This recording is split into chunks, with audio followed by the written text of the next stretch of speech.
에스라 2장 말씀을 봅니다.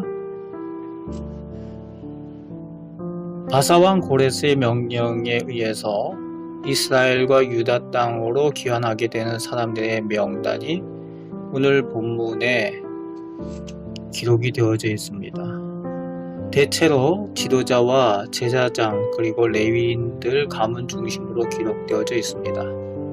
이렇게 그 명단을 기록한 것은 새롭게 조국을 재건하는 일에 헌신하고 참여한 사람들의 공을 취하기 위한 의도로 여겨집니다. 그리고 하나님께 나름 인정받았다는 것을 의미하는 그런 이유로 그 명단에 이름들을 쓰고 있는 것으로 볼 수 있습니다.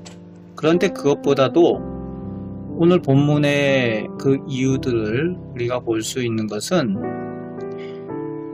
이들이 바벨론으로 끌려가서 70년 동안 포로 생활을 하고 이제 귀환하게 되는 사람들은 1대가 아닌 거기서 타국에서 태어난 2대와 3대의 사람들이 지금 돌아오는 것일 겁니다. 그런데 당시 바벨론과 바사는 이방 민족에 대한 포용 정책을 함으로 인해서 타 민족의 왕족이나 귀족 또는 재능 있는 사람들을 등용했었습니다.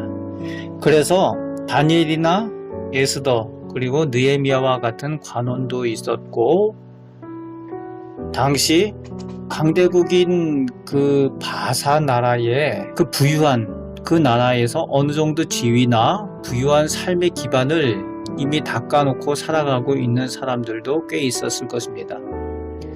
그런데 고레스 왕의 그 명령에 따라서 가야 되는 곳, 그곳은 지금 내가 터를 잡고 살아가고 있는 그 부유한 그 페르시아의 그런 곳과 달리 황폐하고 폐허가 된 흙먼지만 폴폴 날리는 황문지가 되어져 버린 예루살렘, 가나안 땅이라는 거죠. 왕의 명령이 있었지만 스스로 갈지 가지 않고 남을지를 결정할 수 있습니다. 그런데 오늘 본문에 나오는 사람들은 그 모든 것들을 내려놓고 가기로 결정했다는 거죠. 오늘 본문의 1절부터 35절까지 보면은 지도자 계층들입니다. 이 지도자 계층들은 이 바사 지역에서도 어느 정도의 그 지위를 누리고 있었던 사람들이죠.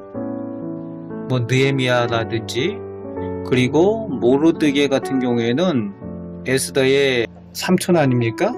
그러면은 뭐 고위급 지도자죠. 또 55절에서 58절에 보면은 솔로몬의 신하들 자손이라고 되어져 있습니다. 귀족의 자손들이었기 때문에 바사에서도 귀족의 대접을 받았던 그런 사람들의 삶입니다. 그런데 그런 것들을 포기하고 고난의 길로 가야 되는 것에 참여를 하고 있다는 겁니다. 그래서 그 이름들을 귀하게 오늘 성경은 기록을 하고 있습니다. 자기들이 가지고 있는, 이미 누리고 있는 기득권, 그리고 부유함, 그런 것들을 포기하고 하나님을 귀하게 여기고 하나님께서 약속하신 땅을 귀하게 여겨서 그곳으로 가기로 결정했다는 거죠. 그래서 그들의 이름을 귀하게 여겨서 오늘 성경은 기록을 하고 있다는 겁니다.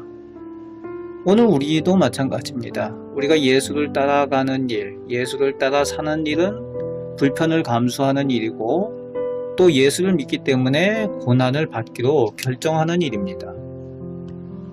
예수를 안 믿고 세상 사람들과 똑같이 살면은 편하지만 예수님의 제자가 되고 하나님의 백성으로 사는 것을 선택했기에 우리가 고난을 당하기도 하고 어려움을 겪기도 합니다. 그런데 하나님께서 그것을 귀하게 여기신다는 거죠. 주님을 따라 살기 위해서 스스로 우리의 기득권이나 우리의 권리를 내려놓을 때에 하나님께 귀하게 여김을 받게 되는 줄 믿습니다. 또 눈에 띄는 사람들이 있습니다. 43절에서 58절에 보면은 느다님 사람들이라는 표현이 나오는데, 이 사람들은 여호수아가 가나안 정복을 할 때에 가나안 족속 중에 기브온 사람들의 후손입니다. 이 기브온 사람들이 누군가 하면은 여호수아가 가나안 정복할 때에 기브온 사람들이 여호수아를 속여서 화친을 맺었죠. 그래서 대대로 이스라엘의 종이 되겠다라고 해서 받아들여진, 이스라엘 공동체에 받아들여진 사람들입니다. 종으로 받아들여졌습니다. 바벨론에 이스라엘이 멸망을 하고 바벨론에 다 포로로 끌려가서 그곳에서 살아갈 때에 어차피 자신들도 해방이 다 되었고 자신들이 안 돌아오고 그곳에서 자유롭게 살아도 되는데 이들이 이스라엘 땅으로 돌아온다는 겁니다. 정통 유대인도 아니고 정통 이스라엘 족속에 속하지도 않았지만 이들이 돌아오는 것은 하나님을 귀하게 여기고 돌아오고 있다는 거죠. 그래서 그들을 또 귀하게 여겨서 그 가문 느다님 사람들에 대한 이야기를 쓰고 있는 겁니다. 또 59절에서 63절에는 혈통을 알 수 없는 가문의 사람들이라는 사람들의 내용이 나오고 있습니다. 이들은 이 이방에서 살아가면서 혼혈의 가능성이 있는 사람들입니다. 그래서 온전히 어떤 가문인지 알 수 없다는 거죠. 그렇다 보니까 오늘 본문에도 보면은 그 레위지파 쪽에 속해 있는 것 같은데도 레위지파로 온전히 인정받지 못하는, 약간 차별과 무시를 당하는 그런 일들이 있음에도 불구하고 그들이 돌아온다는 거죠. 바사에 그냥 있으면은 그런 차별이나 무시당하지 않고 편하게 지낼 수 있는데 그들이 그런 차별과 그런 무시가 있음에도 불구하고, 그럼에도 불구하고 하나님을 귀하게 여기고 하나님께서 허락하신 약속의 땅을 귀하게 여겨서 이스라엘로 돌아오는 것을 선택했다는 겁니다. 그 신앙이 인정되어서 그것을 하나님께서 귀하게 여기셨다라는 의미로 그 가문도 기록을 하고 있는 겁니다. 오늘 본문을 통해서 우리가 교훈을 얻게 되는 것은 하나님과 하나님께서 약속하신 것을 귀하게 여기는 사람들의 모습을 볼 수가 있습니다. 모두 자기들이 누릴 수 있는 편의와 기득권이나 권리들을 포기할 때에 하나님께 인정을 받고 하나님께 귀하게 여기는 축복을 누리게 되었다는 거죠. 무엇보다도 하나님께 인정받는 것이 가장 귀한 사람들입니다. 오늘 우리도 이 사람들처럼 예수를 따라 삶으로 인해서 하나님께 인정받고 하나님께 귀하게 여김을 받는 우리 성도들이 되시길 바랍니다. 또 오늘 우리들의 삶이 예수 그리스도를 따라 사는 것으로 인해서 하나님께 인정받고 귀하게 여김을 받는 축복된 삶을 살아가는 우리 성도들 되시기를 주님의 말씀으로 축복합니다. 아멘. 기도하겠습니다. 하나님 감사합니다. 저희를 선하게 인도하여 주시는 줄 믿습니다.